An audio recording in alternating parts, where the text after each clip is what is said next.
समय भी वो चुनाव प्रचार के लिए बाहर गए हुए हैं, लेकिन अभी थोड़ी देर में यहाँ आने वाले हैं और हम यहाँ उनका इंतज़ार कर रहे हैं एक बहुत ही स्पेशल इंटरव्यू के लिए। आपने प्रधानमंत्री मोदी के अब तक बहुत सारे इंटरव्यूज़ देख लिए होंगे।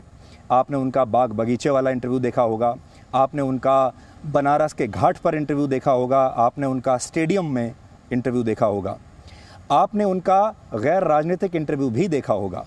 लेकिन आज का जो इंटरव्यू हम करने वाले हैं ये उनका शुद्ध राजनीतिक इंटरव्यू होगा। इसमें आप बैकग्राउंड पर मत जाइएगा, इसमें आप बैक टू बेसिक्स यानी बेसिक्स पर जाइएगा। इस बार हम बैकग्राउंड पर ध्यान नहीं देंगे, इस बार हम बेसिक्स पर ध्यान देंगे, यानी जो मूल मुद्दे हैं, जो मूल सवाल हैं, वो हम उनसे आज पूछने वाले हैं। और मूल सवाल क्या है, जब भी आप बाहर निकलते हैं, हम भी जब बाहर जाते हैं तो पूरा देश एक ही सवाल पूछ रहा है कि चुनाव के बाद कौन आएगा, क्या नरेंद्र मोदी वापस आएंगे या कोई और प्रधानमंत्री बनेगा। और आज यही सवाल लेकर हम प्रधानमंत्री मोदी से मिलने वाले हैं, उनका आकलन उनसे पूछेंगे। और आज का जो इंटरव्यू है ये दो मुद्दों पर, दो सवालों पर आधारित होगा।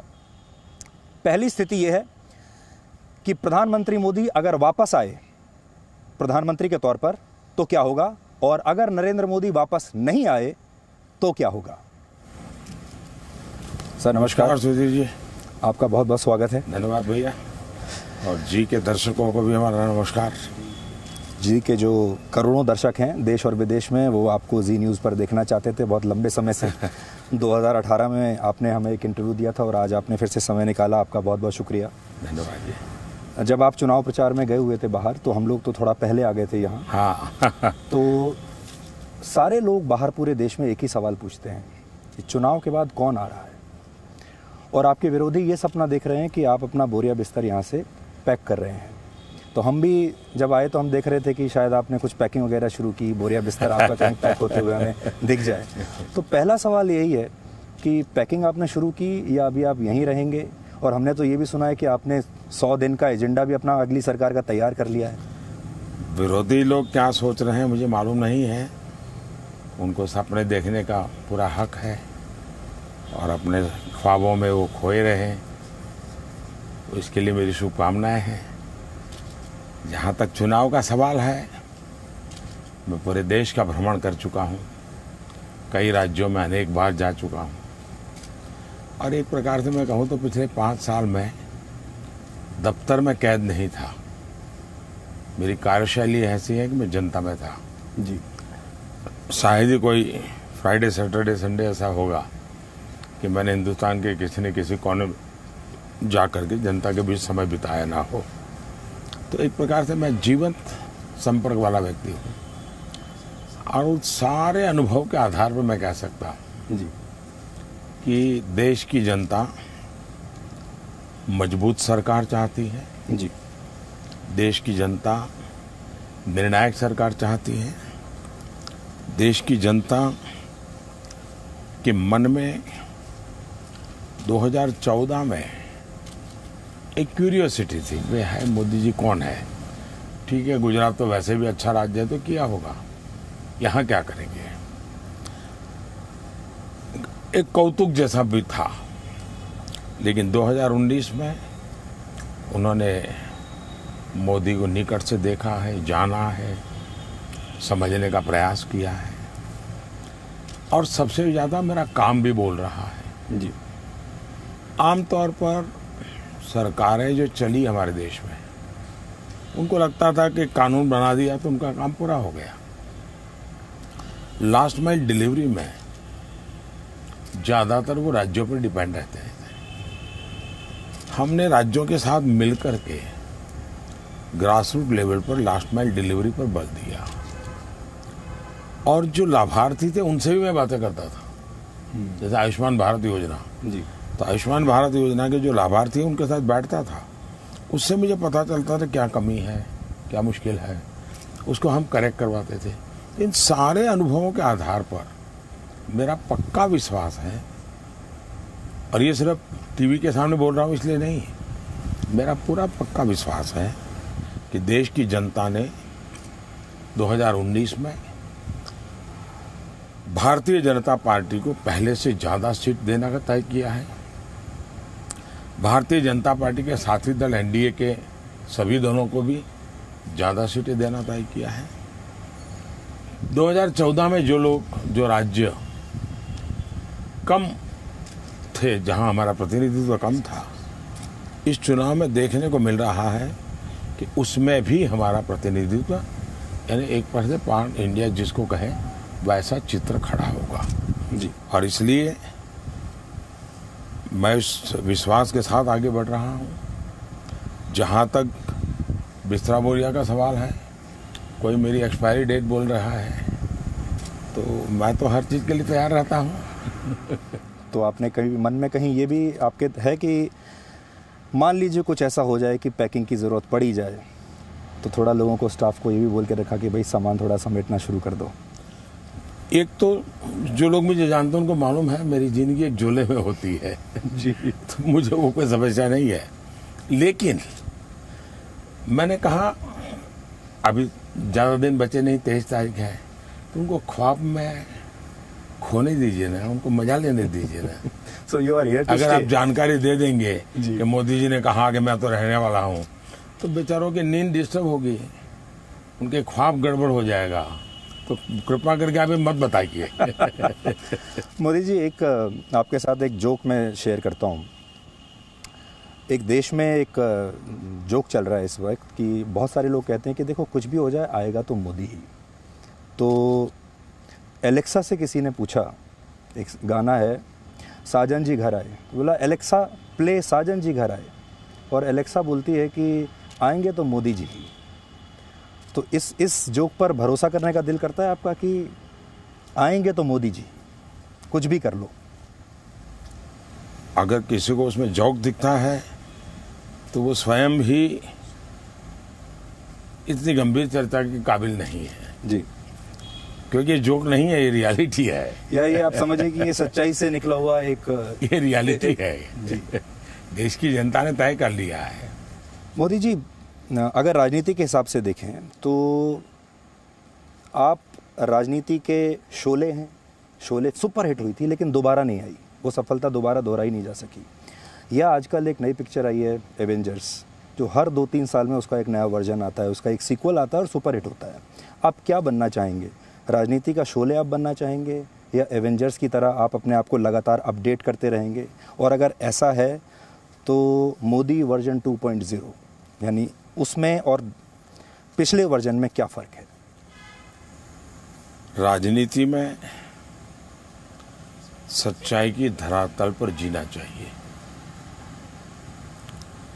रियल लाइफ और रियल लाइफ में बहुत बड़ा अंतर होता है। रियल लाइफ 2 घंटे 3 घंटे के लिए ठीक है जी। रियल लाइफ हर कदम पर चुनौतियां होती है और इसलिए मैं कभी भी न सपनों की दुनिया में रहता हूं और न ही इस प्रकार के फिल्मी एडवेंचर वाली जो दुनिया है उससे कभी प्रभावित रहता हूं। राजनीति पक्की जमीन पर होनी चाहिए, पक्के इरादों से होनी चाहिए और पक्का परिणाम देने वाली होनी चाहिए जी। और इसलिए मेरी जो सारी काम करने का तौर तरीका है वो उससे जुड़ा हुआ है। 2014 में लोग कहते थे कि एक मोदी लहर दिखाई दे रही थी, सतह पर दिखती थी, महसूस होती थी। 2019 में लोग कहते हैं कि साइलेंट इलेक्शन है ये, जबकि आप ये कह रहे हैं कि पिछली बार से भी ज़्यादा आपकी सीटें आएंगी। तो वो किस वेव, किस लहर के आधार पर आप ये दावा करते हैं कि पिछली बार से ज़्यादा सीटें आपकी आएंगी? आप मीडिया वाले हमारा जो मूल्यांकन करते हैं या पॉलिटिकल पंडित हमारा एनालिसिस करते हैं, अच्छा होगा एक बार आप लोग भी बैठ करके अपना एनालिसिस कीजिए।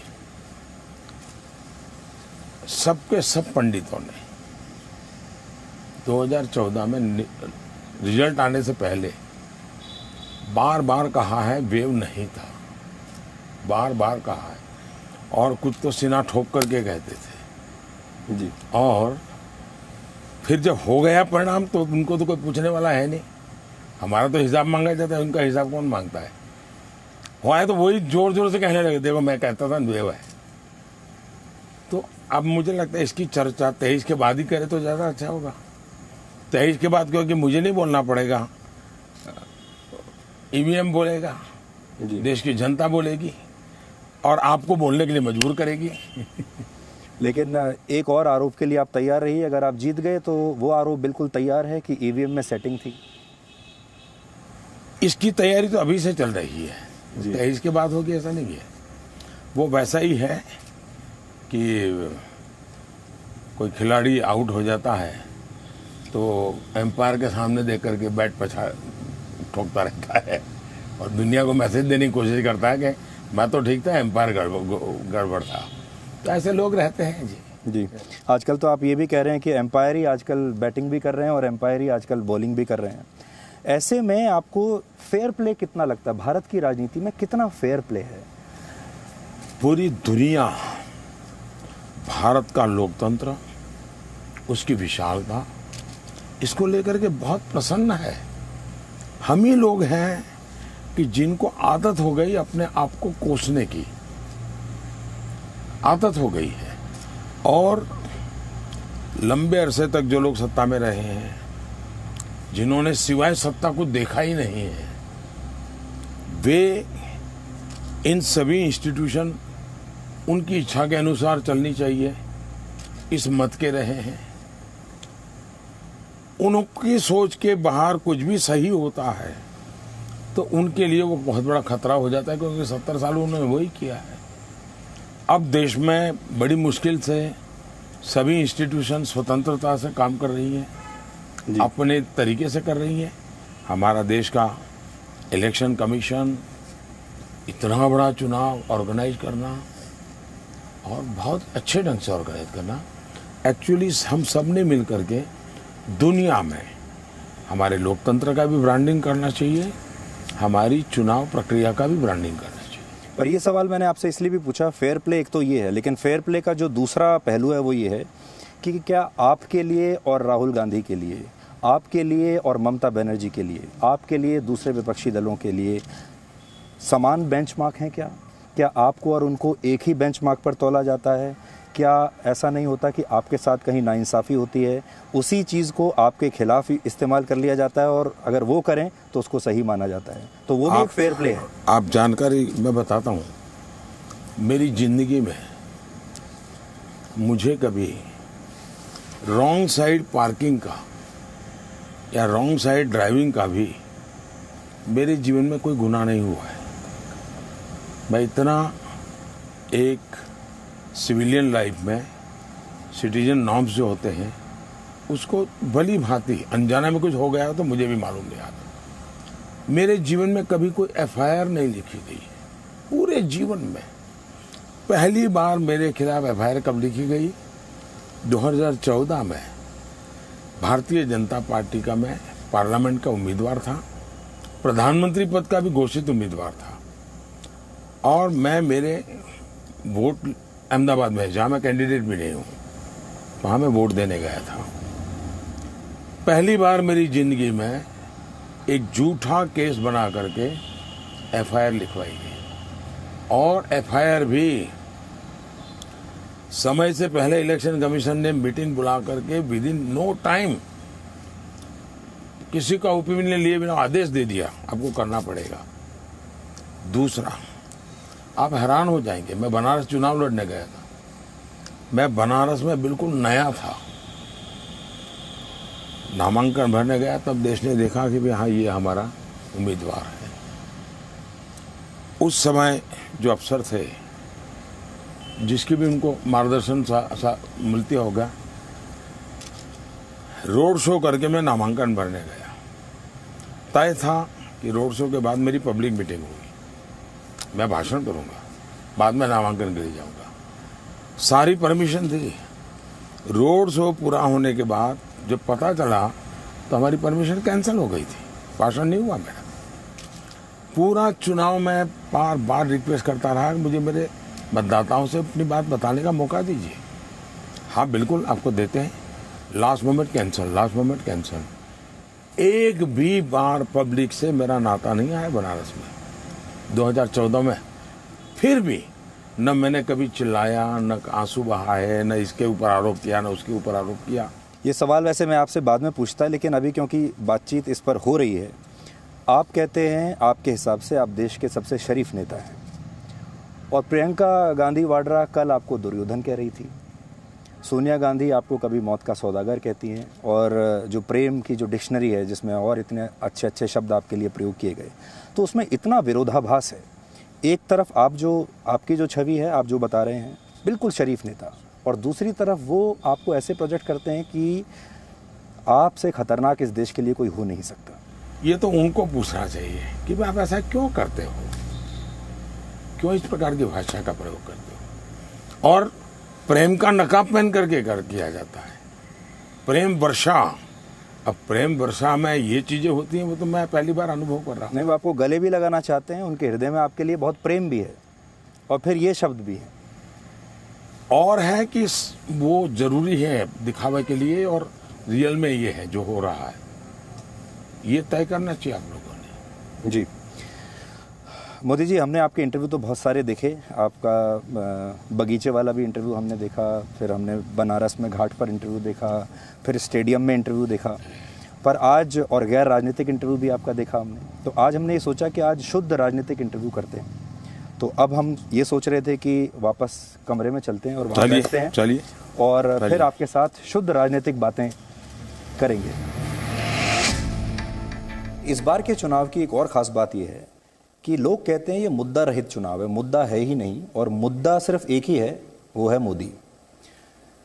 मुझे जो याद पड़ता है वो ये है कि एक बार और ऐसा हुआ था, यानी जब नेता कोई बहुत शक्तिशाली हो जाता है तब सारा विपक्ष एक साथ उसके खिलाफ आ जाता है, जैसे 1977 में हुआ था। इंदिरा गांधी बहुत शक्तिशाली नेता के तौर पर उस समय उभरी थी, और जनता पार्टी में सब लोग एक साथ सामने आ गए थे। इस बार भी ऐसा लगता है कि एक ही मुद्दा है, और वो है मोदी, और कोई मुद्दा नहीं है। चुनाव को अगर आप राजनीतिक दल, नेताओं के भाषण और टीवी की टीआरपी इसी के तराजू से तोलोगे तो आप जो कह रहे हैं वैसी छवि बनना का प्रयास चल रहा है। लेकिन अगर आप मतदाताओं के संदर्भ में चुनाव को देखोगे तो आपका अनुमान सही नहीं है। देश के मतदाता को पूरी समझ है कौन देश के लिए काम करता है, कौन खजाने के पाई पाई का उपयोग देश की भलाई के लिए करता है, कौन अपने समय का सदुपयोग सिर्फ देश के वासियों के लिए करता है। और सामान्य मानवीय को इन चीज़ों का बहुत बड़ी अपील है।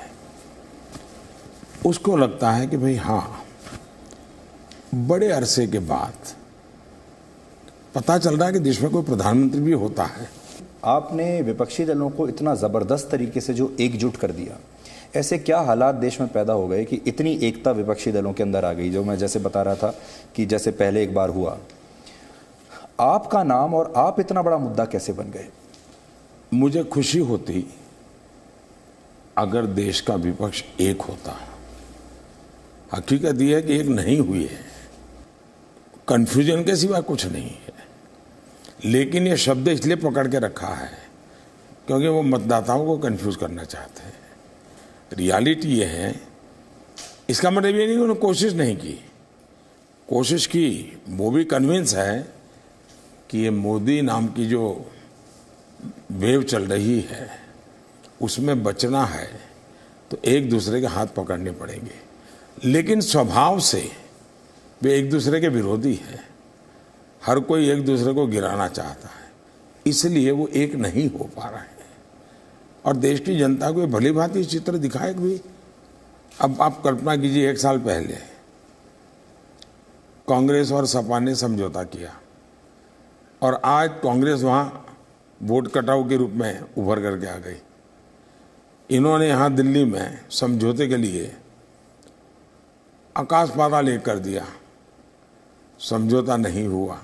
दोनों तरफ से कोशिश चलती रही, समझौता हो, ऑफरें चली गई, सब भेजा गया, नहीं हुआ। कोई स्वीकारने को तैयार नहीं है जी। आजकल चुनाव प्रचार में प्रेम की जो डिक्शनरी है उसको लेकर सब लोग बहुत बातचीत कर रहे हैं। वो प्रेम की डिक्शनरी असल में वो है जिसमें अपशब्द भरे हुए हैं, गालियां भरी हुई हैं। और प्रधानमंत्री मोदी के लिए इस बार कुछ ज़रूरत से ज़्यादा ही अपशब्दों का प्रयोग हुआ है। यहाँ तक कि कई ऐसे शब्दों का प्रयोग हुआ है जो कि किसी प्रधानमंत्री के लिए बिल्कुल नहीं होना चाहिए।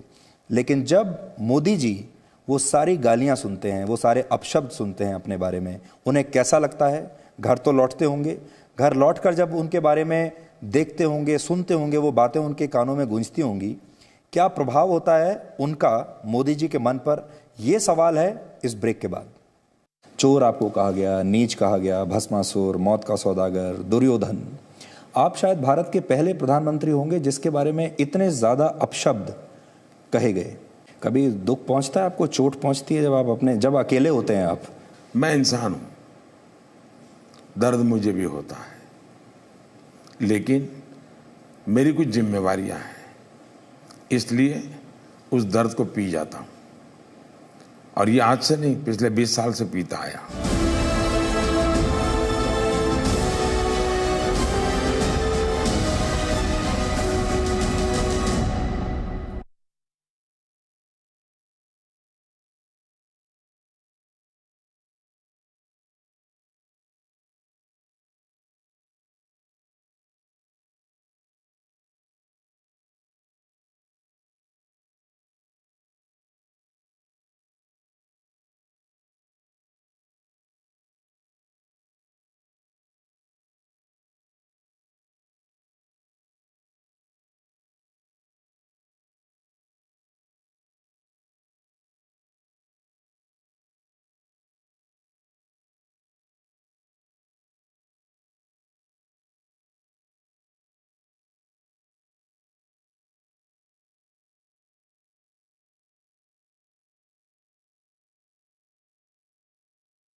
आपको महसूस होता है जब आप जाते हैं जनता के बीच में कि वाकई आपकी लहर चल रही है इस समय?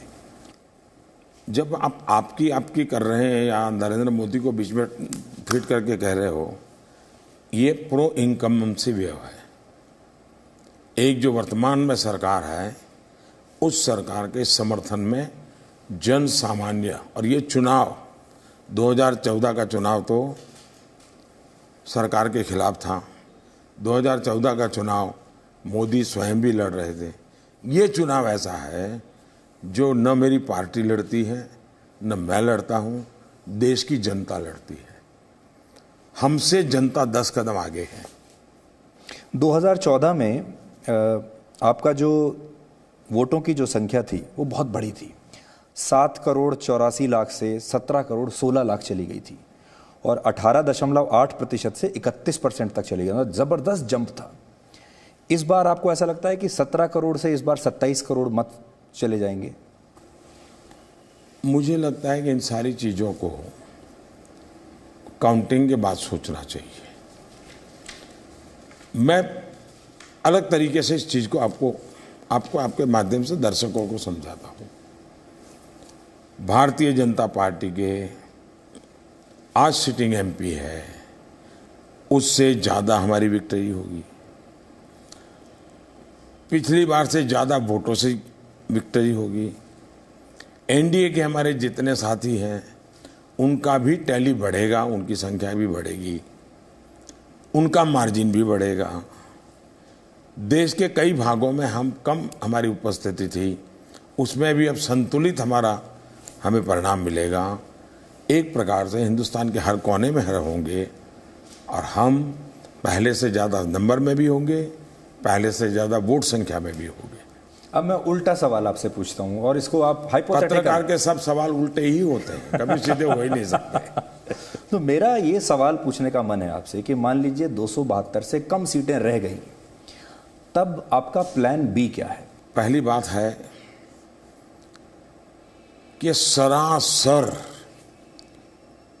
ये सवाल अगर ये कोई रिकॉर्डिंग रख के रखेगा और भविष्य में किसी और टीवी की दुनिया में आपका इंटरव्यू होगा तो वो सामने दिखाएगा कि आपने तो 272 से भी कम सोचा था और मोदी तो काफ़ी आगे निकल गए, तो आप जर्नलिज्म में कहाँ खड़े हो? मैं ये रिस्क लेके तो आपकी मुसीबत आ जाएगी जी। आपको, मैं नहीं चाहता हूँ ये संकट आपको झेलना पड़े, इसलिए ये बिल्कुल बेफुजुल क्वेश्चन है। बीजेपी पूर्ण बहुमत से जीती थी, पूर्ण बहुमत से जीती हुई बीजेपी इस बार उससे भी ज़्यादा सीट लाने वाली है। बीजेपी और एनडीए बहुत बड़ी मात्रा में हमारा विजय था, एनडीए की संख्या बढ़ने वाली है और इसलिए plan A B C D E F G H, जहाँ तक आपको जाना है जाइए, एक ही है। 23 तारीख को रिजल्ट आएगा, एनडीए की मीटिंग होगी, लीडरशिप की विधि पूरी हो जाएगी और राष्ट्रपति जी शपथ विधि की बुलाएंगे। और इसलिए आप अपनी टीम को भी इस शपथ समारोह को कैसे कवर करना और ग्लोबली कैसे कवर करना, उसकी योजना में लग जाइए जी। यानी आपकी शपथ से पहले ये आपका पहला इंटरव्यू है, इसको हम ऐसे करके ब्रांड कर सकते हैं। आप इसका जैसा उपयोग करना है, छूट है, पत्रकार को हर चीज छूट होती है। लेकिन आप ये मान के चल रहे हैं कि आप 7 लोक कल्याण मार्ग में अभी कुछ साल के लिए परमानेंट रेजिडेंट हैं, अभी कोई हटा नहीं सकता। देश की जनता ने मेरे लिए यही काम तय किया है और देश की जनता ने मेरे लिए जो काम तय किया है मुझे पूरी निष्ठा के साथ पूरा करना है। बाहर बहुत सारे लोग जो आपको बहुत पसंद नहीं करते, वो इस तरह की चर्चाएं करते हैं कि मान लीजिए गठबंधन की सरकार आई और आपको अतिरिक्त सीटों की ज़रूरत पड़ गई, तो गठबंधन की सरकार का मतलब है कमज़ोर मोदी, और कमज़ोर मोदी बहुत सारे लोगों को सूट करता है इस देश के अंदर।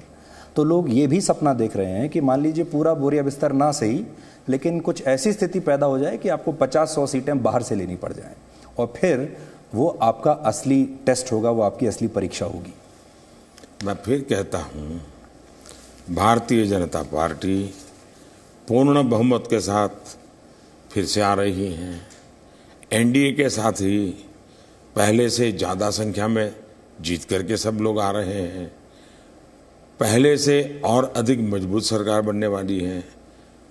5 साल का अनुभव अब के काम में दिखने वाला है, वो एक नई ताकत जुड़ने वाली है। और इसलिए देश के लिए अच्छा सोचिए, देश की जनता की समझदारी पर भरोसा कीजिए। ये कुछ पहले अपने अच्छा वो प्रश्न के शुरू में कह दिया कि मेरे विरोधी कुछ ऐसा करते हैं, अब वो उनके लिए यही तो दाना पानी है जी, उनको जीने दीजिए ना। इस बार का चुनाव प्रचार इस बात के लिए भी जाना जाएगा कि जो इक्वेशन आपके और ममता बनर्जी के बीच में इस बार दिखाई दी, वो काफ़ी उसमें कड़वाहट देखने को मिली। जब उनके भाषण सुनते हैं तो बहुत कड़वाहट है आपके लिए। आपका फ़ोन भी उन्होंने लिया नहीं जब आपने साइक्लोन के लिए उनसे बात करने की कोशिश की। ये ममता बनर्जी के साथ ही आपकी क्या समस्या है? अच्छा होगा कि आप ममता बनर्जी का, अब जिन जिन लोगों के साथ उन्होंने काम किया उन सबका हिसाब लगा लीजिए। ममता बनर्जी है। क्या भारत का संविधान ये कहने की अनुमति देता है क्या कि मैं फलाने को मेरा प्रधानमंत्री मानने को तैयार नहीं हूं? अब नेता मानने को तैयार नहीं है कह सकते हो, इज नॉट अ लीडर, लेकिन प्रधानमंत्री तो संवैधानिक व्यवस्था है।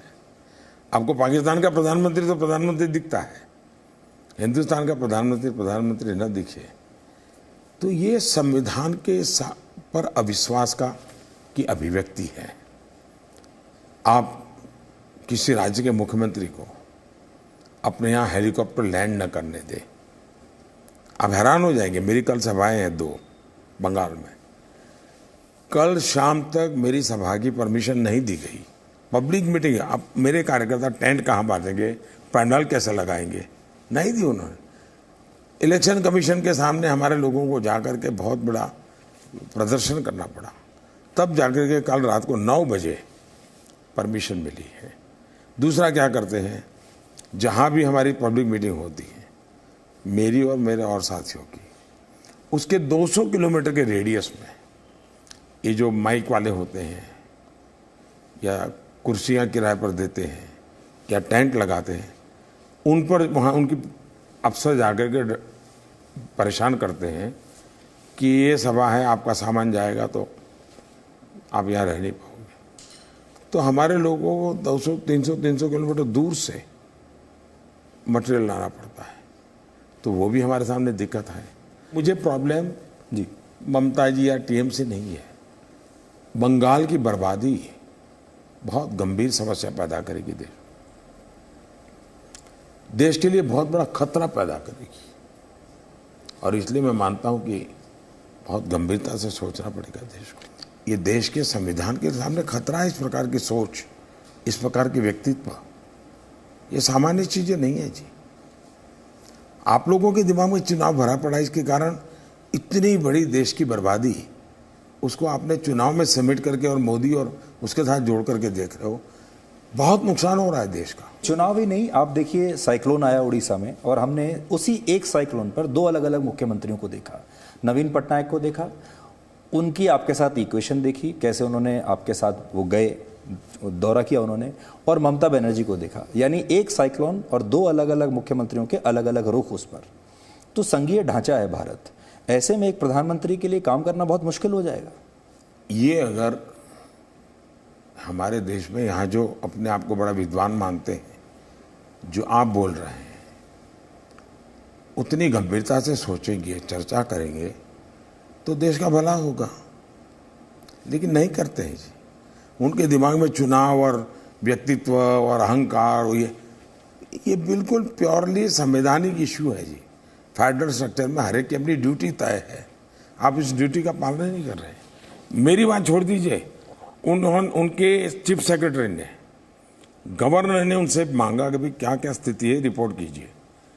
मेरे पास गवर्नर की चिट्ठी है, उसमें उन्होंने लिखा है, चिट्ठी लिख रहा हूँ, उसके 4 बजे तक मुझे स्टेट गवर्नमेंट ने कोई रिपोर्ट नहीं दी है, बताइए।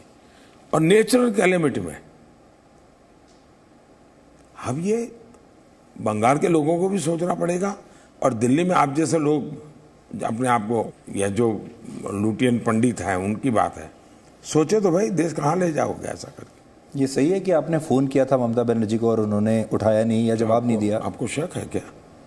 मैं झूठ बोलूँगा क्या? नहीं नहीं, मैं तो आपसे कंफर्म कर रहा हूं कि ऐसा ये बहुत बड़ी बात है कि प्रधानमंत्री फोन करे और मुख्यमंत्री जवाब न दे। मेरे लिए वो, मैं ऐसी चीज इश्यू नहीं बनाता हूं। ये भी क्यों हुआ, ये बाहर क्यों आया? उनके यहां से ट्वीट हुआ, उनके एक नेता के द्वारा। ट्वीट क्या था कि मोदी ने फेडरल स्ट्रक्चर की अवमानना की है, क्योंकि मोदी ने गवर्नर के साथ बात की, मुख्यमंत्री से नहीं की। क्योंकि मैंने नवीन बाबू से बात की, उड़ीसा के गवर्नर से बात की, यहाँ के मुख्यमंत्री को फ़ोन लगाया, यहाँ के गवर्नर को लगाया, गवर्नर से बात हो गई, 3 के नाम का मैंने ट्वीट किया, चौथे से हुई नहीं थी, मैं कैसे करूँगा? उसको उन्होंने बताया कि मोदी ने जानबूझ के मुख्यमंत्री को साइड ट्रैक किया है।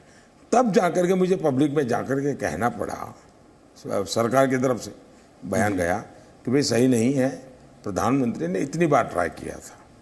हम गवर्नेंस पर बात कर ही रहे हैं और आप चुनाव के बारे में जो कह रहे हैं, ठीक है, चुनाव से मैं थोड़ी देर के लिए बाहर निकलता हूं। हमने ये भी सुना कि आपने अगली सरकार के लिए 100 दिन का एजेंडा भी सेट कर लिया है। पिछली बार भी जब आप आए थे तो आपने 100 दिन का एजेंडा सेट किया था, फिर प्रेस कॉन्फ्रेंस की थी, सबने बताया था कि 100 दिन में क्या क्या किया। इस बार का एजेंडा पिछली बार से कुछ अलग होगा? इस बार आपने कुछ नया सोचा है?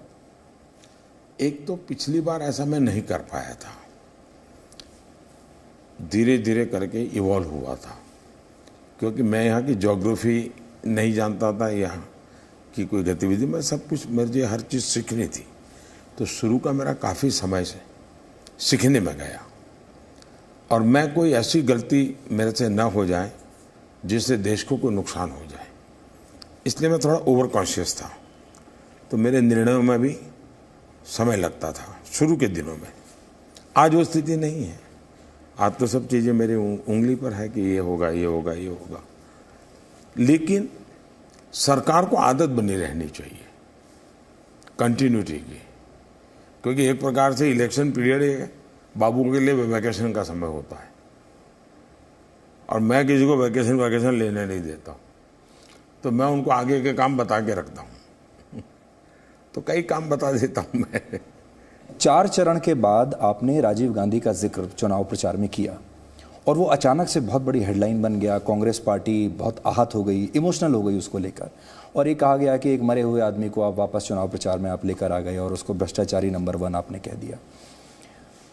इसके पीछे आपके मुंह से ऐसे ही निकल गया भाषण देते हुए, या आपने सोचा था कि मैं लोगों के सामने राजीव गांधी के बारे में ये बात करूंगा? मैंने ये मेरी सभा में बोला है कि जब इंटरव्यू में कहा गया नामदार की तरफ से जी कि हमारी सोची समझी रणनीति है कि हम प्रधानमंत्री की छवि को धूमिल कर देंगे, दैट इज अवर एजेंडा, ये उन्होंने कहा है। और इसके लिए झूठ का सहारा लेकर के उन्होंने खेल खेला है, लगातार झूठ बोल रहे हैं, मेरे लिए अपशब्द था। ये जब मैंने पढ़ा तो मेरी पब्लिक मीटिंग में मैंने कहा है कि आपने इस तरह की राजनीति की और मेरी छवि धूमिल करने के लिए आप इस प्रकार की षड्यंत्रकारी चीजें की हैं। मैंने कहा कि मैं, किसी ने मेरी छवि बनाई नहीं है। मैं 45 साल तक तप करके निकला हुआ इंसान, 5-50 मीडिया वालों ने या ल्यूटियन वालों ने जैसे आपके पिताजी को मिस्टर क्लीन बना करके दुनिया के सामने पेश किया था, मेरा ऐसा नहीं है। मैंने कहा कि ये दरबारियों ने एक प्रधानमंत्री को मिस्टर क्लीन बनाया था, देश में मिस्टर क्लीन की छवि बना दी थी, लेकिन वो अपने कर्मों से विदाई हुई तो एक टैग लगा के गए बॉफोर्स के भ्रष्टाचार का। मैंने फैक्चुअल इंफॉर्मेशन दी है, मैंने इनके लिए एक शब्द प्रयोग खराब नहीं किया है। दूसरा, वे प्रधानमंत्री थे और प्रधानमंत्री के नाते उनके समय में हुए काल क्या चर्चा नहीं होगी? क्या इंदिरा जी का स्वर्गवास हुआ तो हम इमरजेंसी की चर्चा नहीं करेंगे? देश में लोगों को जेल में डाल दिया तो उसकी चर्चा नहीं करेंगे क्या? ये क्या तरीका? और आप मान सम्मान की बात करते हैं। नरसिम्हा राव आप ही के पार्टी के थे, प्रधानमंत्री थे, उनके डेड बॉडी के साथ क्या किया था आपने? कांग्रेस दफ्तर तक नहीं जाने दिया था। मान सम्मान की बातें आपके मुंह में शोभा नहीं देती है। और मैंने सिर्फ मुद्दा उठाया है, कोई आरोप नहीं लगाया है, कोई अपशब्द नहीं कहा है, और जिस नाम से आप वोट मांग सकते हो तो उस नाम से जुड़ी हुई बाकी चीजें भी आपको जवाब देनी पड़ेगी।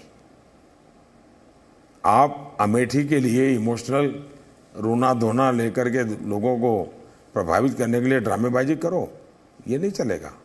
और इसलिए मैंने फिर से कहा कि अगर आपकी हिम्मत है तो आप भोपाल में, दिल्ली में, पंजाब में उनके मान सम्मान को मुद्दा बना करके चुनाव लड़िए, हम तैयार हैं। भोपाल में मुद्दा निकलेगा गैस पीड़ितों का, गैस पीड़ित लोग मारे गए, उनको आपने सरकारी जहाज में विदेश पहुंचा दिया, जवाब देना पड़ेगा। आपको शाहबानू का जवाब देना पड़ेगा कि आपने भारत के सुप्रीम कोर्ट के निर्णय को बिल्कुल उलट कर दिया, इंस्टीट्यूशन का अपमान किया, आपको जवाब देना पड़ेगा। आपको बोफोर्स का क्वार्टरजी के पैसे कहाँ से आते थे, कैसे मिलते थे, क्वार्टरजी का आपके घर के साथ इतना एक्सेस कैसे था, जवाब देना पड़ेगा। आपको सिखों के एक पैर गिरता है तो धरती हिलती है, आपको कभी क्षोभ भी नहीं हुआ, इतने लोगों को मार दिया गया, आपको जवाब देना पड़ेगा। आपके एक साथी और जो दावा करते हैं कि इंदिरा जी का तीसरा पुत्र जो उस समय लीड करते थे, जो कईयों ने आई विटनेस बताया, उनको आपने बेशर्मी से मुख्यमंत्री बना दिया, आपको जवाब देना पड़ेगा। तो इन सारे सवालों के जवाब देने पड़ेंगे अगर आप उनकी लीगेसी से वोट मांगते हो तो। प्रधानमंत्री से इसलिए सवाल है, मेरे पिताजी को आप गाली देते हो, उसमें बहुत फर्क है भाई। मेरे पिताजी सार्वजनिक जीवन में नहीं थे। थोड़ी देर पहले आपने कहा कि आप भी हम लोगों की तरह ही हैं और आप आम इंसान की तरह जीते हैं और आपका मन भी आम इंसान जैसा ही है, लेकिन जो शब्दों का प्रयोग आपके लिए हुआ इस चुनाव प्रचार में तो बहुत हुआ, पहले भी हुआ। चोर आपको कहा गया, नीच कहा गया, भस्मासुर, मौत का सौदागर, दुर्योधन। आप शायद भारत के पहले प्रधानमंत्री होंगे जिसके बारे में इतने ज़्यादा अपशब्द कहे गए। तो आप नेता हैं, इतने तजुर्बेकार हैं, वो बात अलग है, आपको आदत होगी और सुनते सुनते शायद आदत पड़ गई होगी, लेकिन आप क्योंकि आम इंसान हैं, आपके मन में कभी इस बात का दर्द भी होता होगा कि आपसे ऐसी क्या गलती हुई जो ये सारी शब्दावली आपके नाम के साथ जुड़ी। कभी आपको उसका बुरा लगता है? मैं इंसान हूं, दर्द मुझे भी होता है, लेकिन मेरी कुछ जिम्मेवारियां हैं, इसलिए उस दर्द को पी जाता हूं। और ये आज से नहीं, पिछले 20 साल से पीता आया। लेकिन आप सीमा जब छोड़ देते हो तो आज मैंने पहली बार जी कुरुक्षेत्र की मेरी पब्लिक मीटिंग में क्या क्या मेरे लिए कहा गया उसका एक लिस्टिंग किया है। और मैं चाहूँगा कि जी टीवी जो मैंने पब्लिक में कहा है उसको बार बार, यहाँ का टीवी हो, आपका बंगाल का टीवी हो या उड़ीसा का टीवी हो, चुनाव जहाँ है चुनाव नहीं है, अगर दिखाएंगे तो देश को पता चलेगा कि एक इंसान के साथ कैसा जुल्म किया जाता है। हम राजनीति में न होते तो भी हमारा तो अनुभव है जी। हम जैसे लोग, और मैं अकेला नहीं हूँ, करोड़ों लोग हैं, हम जिस गरीबी से निकलते हैं, हम जिस पिछड़ेपन से निकलते हैं, तो हमने डगर डगर अपमान सहे हैं जी। अपमान सहते सहते ही निकले। ये बड़े लोग हमको डांटते हैं जी, हमने तो वो भी जिंदगी देखी है जी। रेल के डिब्बे में चाय बेचते थे तो कोई भी हमें डांट देता था जी, क्योंकि हमने हमेशा माना सब बड़े लोग हैं। आज भी हमको सब लोग डांटते हैं, गालियाँ देते हैं, भद्दे भले भले हुए शब्द कहते हैं। अब हम बचपन से इसी को हमारा मान के चलते हुए, हमारा जन्म ही इस प्रकार से गरीबी में हुआ है, पिछड़ों में हुआ है। तो ये बड़े बड़े लोग हुए, नामदार है, उनके जहन में ही भरा हुआ है कि ये बाकी लोग तो तुच्छ हैं। तो मुझे जो गालियाँ पड़ती है उसका मूल कारण वो मानसिकता है। जब आप घर आते हैं ये सब बातें सुनकर, अपने घर में आके टीवी देखते होंगे, सोशल मीडिया पर देखते होंगे, कभी दुख पहुंचता है आपको, चोट पहुंचती है जब अकेले होते हैं आप, तब कभी आप सोचते हैं इस बारे में? हम देश और समाज के लिए काम कर पा रहे हैं, करते हैं, उसका कारण हम संवेदनशील है। हमारी प्रेरणा ही हमारी संवेदना है। हमारी प्रेरणा पद प्रतिष्ठा नहीं है, दर्द है। उस भावनाओं से भरे हुए हम इंसान हैं। तो आहत तो होते हैं, लेकिन जिम्मेवारियों का ख्याल है, इसलिए उस दर्द को, उस पीड़ा को खुद के तक सीमित रखते हैं। किसी पर भी उसको बाहर प्रकट नहीं होने देना चाहिए, क्योंकि मेरा दायित्व ऐसा है। जी, ये सवाल इसलिए आपसे पूछ रहा हूँ क्योंकि बाहर के लोगों के लिए आपकी जो छवि है बड़ी कड़क छवि है कि आपको, मोदी को दर्द नहीं होता, यू आर वेरी स्ट्रांग। तो बहुत सारे लोग ये भी जानना चाहते होंगे कि आपके अंदर जो एक आम इंसान छिपा हुआ है वो कैसा है? एक जो सीमित वर्ग है जिसने ये छवि बनाना तय किया है, ये उस टोली के इर्द गिर्द है। सामान्य मानवी मेरे जीवन की बहुत सी बातें जानता है, बहुत सी बातें जानता है, और उसको पूरा पता होता है, नहीं भाई ये मोदी जी ने देखो ऐसा किया, इसलिए ये कोई विश्वास नहीं करेगा जी। जैसा मैंने इंटरव्यू के शुरू में कहा था कि प्रधानमंत्री के इंटरव्यू तो आपने बहुत सारे देखे होंगे, बाग बगीचे वाले देखे होंगे, बनारस के घाट वाले देखे होंगे, स्टेडियम वाले देखे होंगे, और गैर राजनीतिक इंटरव्यू भी आपने देखा होगा। इस बार उनका शुद्ध राजनीतिक इंटरव्यू इस समय चल रहा है। एक छोटा सा ब्रेक ले लेते हैं और ब्रेक के बाद ये शुद्ध राजनीतिक इंटरव्यू जारी रहेगा। युद्ध किसी भी समस्या का समाधान नहीं है, ये मेरा वैचारिक अधिष्ठान है, लेकिन शांति निर्बल लोगों के नसीब नहीं होती है।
22 फरवरी को आपको सोल पीस प्राइज़ मिला, शांति पुरस्कार मिला सोल का।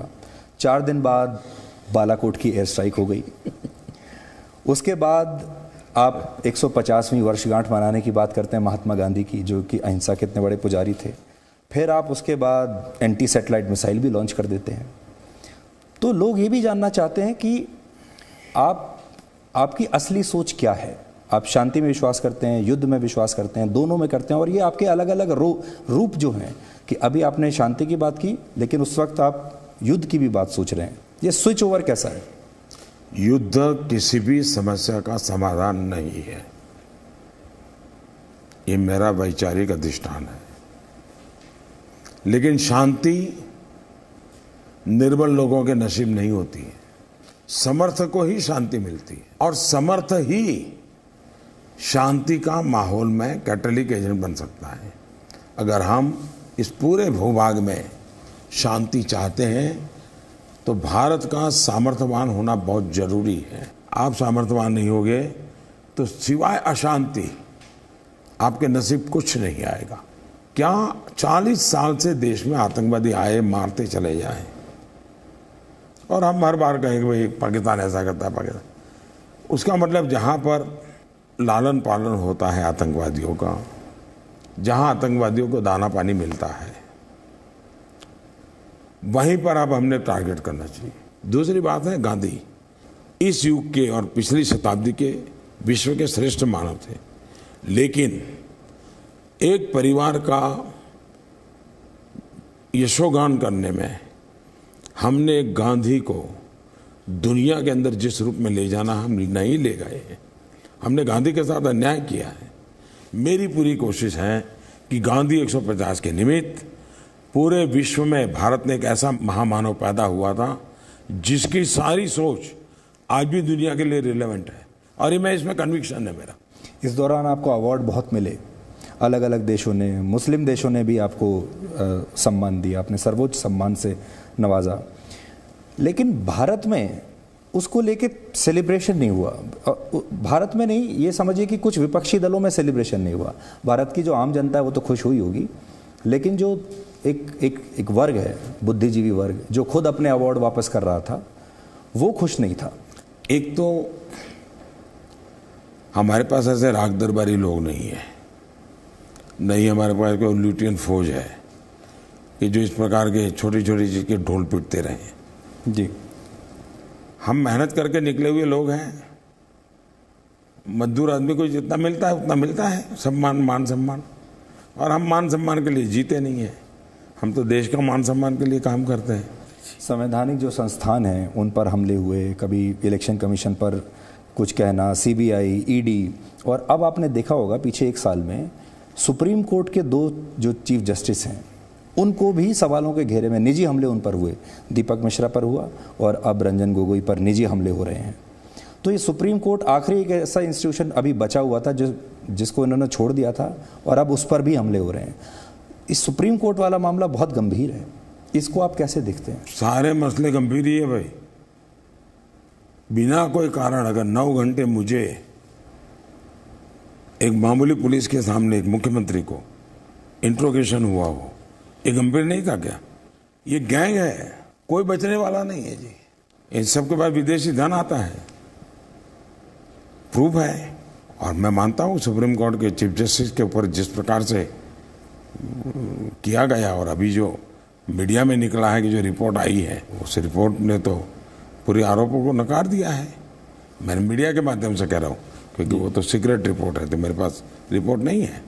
आपको जब चुनाव आयोग से क्लीन चिट मिलती है उस पर भी सवाल होते हैं कि क्लीन चिट इन्हीं को क्यों मिलती जा रही है बार बार? चर्चा ये होनी चाहिए, इस गैंग ने जानबूझ करके पूरे इलेक्शन कमीशन को एक ऐसे कॉर्नर में फंसा दिया है जिसकी चिंता होनी चाहिए। कौन क्या बोला, किसके मुंह से क्या वाक्य निकला, क्या मॉडल कोड ऑफ कंडक्ट यहीं तक सीमित हो गया है? सारे इलेक्शन कमीशन पे लुटियन टोली ने इन्हीं विषयों पर दबाव बनाया हुआ। अब मेरे आपसे आखिरी 1-2 सवाल हैं। एक तो ये कि आपने देश को 5 साल में हैरान खूब किया, यानी जब आप अपने ब्रॉडकास्ट के लिए आते थे टीवी पर तो जनता ये सोच के सांस रोक के बैठती थी कि न जाने इस बार क्या करने वाले हैं। वो तो आपका ब्रॉडकास्ट हुआ टीवी पर, लेकिन जो आप फैसले भी जो लेते हैं या लेते रहे, चाहे वो जीएसटी का फैसला हो, सर्जिकल स्ट्राइक का हो, एयर स्ट्राइक हो, बहुत सारे कड़े फैसले आप चुनाव से ठीक पहले ले लेते हैं। सो ये जो सरप्राइज़ करने की जो टेंडेंसी है और अनकन्वेंशनल फैसले आप हमेशा जो लेते हैं, ये आप अपनी सूझबूझ से लेते हैं। आपके रणनीतिकार हैं, वो आपको कहते हैं, हमने ये सुना है कि वो मना ही करते रह जाते हैं आपको, लेकिन आप फैसले ले लेते हैं। दो अलग अलग चीजें हैं। एक तो मैं कोई भी निर्णय करने से पहले बहुत व्यापक रूप में मंथन करता हूं, सबके साथ उसके प्लस माइनस पॉइंट की चर्चा करता हूं। दूसरी बात है, मैंने एक भी निर्णय सरप्राइज नहीं किया है। हर चीज को मैंने पहले बताया हुआ है। पुलवामा के बाद भी मैंने कहा था साफ शब्दों में, आपके पास टीवी पे आप दिखाते हो कि बहुत बड़ी गलती की है आपने, बट दैट्स ऑल। पहली सर्जिकल स्ट्राइक हुई, मेरा केरल में भाषण है, भाषण में मैंने कहा है कि ये होगा। नोटबंदी के पहले भी मेरा भाषण था कि मौका है इस तारीख तक, पार्लियामेंट में भाषण है। लेकिन पहले की सरकारों की तरह आप लोगों ने इसको लाइट लिया कि इनको सबको, नेताओं को तो भाषण करने की आदत होती है। अब आपको पता होना चाहिए ये भाषणबाज नेता नहीं है, ये एक्शन ओरिएंटेड पर्सन है। इसीलिए कहते हैं आप बड़े सीक्रेटिव हैं, मतलब जाहिर नहीं होने देते कि आपके मन में क्या चल रहा है। जैसे नोटबंदी के समय में आपके केंद्रीय मंत्रियों को भी नहीं पता था कि क्या होने वाला है। उन सबको मालूम था कि मोदी काले धन के खिलाफ बहुत बड़े योजना लेके चल रहे हैं। स्पेसिफिक चीज आप करोगे तो फिर तो एक बहुत बड़ा क्राइम बन जाएगा जी। जैसे बजट है जी, बजट बनता है, हर डिपार्टमेंट को मालूम होता है कि भाई मैंने ये मांगा है कि 300 करोड़ का हमारा 400 करोड़ दो, ये हमारे 3 सब है। लेकिन किसी डिपार्टमेंट को पूरा बजट मालूम नहीं होता है। लेकिन वो बजट अगर लीक हो गया पार्लियामेंट में जाने से पहले तो बहुत बड़ा क्राइम बन जाता है। इतना गवर्नमेंट के सेक्रेटरी था। संविधान की मर्यादाएं हैं जिसका पालन करना होता है। दूसरा, हम शपथ लेते हैं, हमें शपथ लेते समय क्या सिक्रेसी का शपथ होता है जी। ये कोई साइकोलॉजिकल प्रॉब्लम नहीं है जी, ये संवैधानिक दायित्व है। अगला टर्म, जैसा आप कह रहे हैं कि अगला टर्म आएगा आपका, अगला टर्म इस टर्म से कैसे अलग होने वाला है? क्या आपने सोचा है कि उस बार आप बिल्कुल एक अलग तरीके से, एक अलग टेंजेंट पे जाके काम करेंगे? कुछ अनफिनिश्ड जो आपके टास्क हैं? पहली बात, 2014 में मैं बहुत नया था। आज मेरे पास 5 साल का अनुभव है। 5 साल में मैंने चीज़ों को काफ़ी आगे बढ़ाया है। अब मुझे उसको आखिरी नतीजे तक ले जाना है, लेकिन मैं निरंतर गति बढ़ाते जाना चाहूँगा। और अब मेरे दिमाग में साफ है, अब हिंदुस्तान ने ग्लोबल प्लेयर के रूप में ही अपने आप को तैयार करना चाहिए। मीडिया से मुझे लगता है आपको भी काफ़ी शिकायत है इस बात को लेकर कि जब आप विकास की बात करते हैं तो हेडलाइन, आप अपने भाषण में विकास भी कहते होंगे, लेकिन जब दूसरी बात करते हैं वो ज़्यादा कवर होती है। खैर, शिकायत नहीं है। मुझे मालूम है कोई डॉक्टर मरीज को लेकर शिकायत करेगा क्या? उसका रोज का काम है। वैसे मेरे प्रोफेशन में मुझे मालूम है कि मुझे आप लोगों के साथ गुजारा करना है, शिकायत क्यों करूँगा। Modi ji, thank you so much for बहुत बहुत धन्यवाद टाइम। और आप और मीडिया को एग्जिस्ट करेंगे अगले 5 साल में। Thank you so much sir. Thank you so much. Thank you.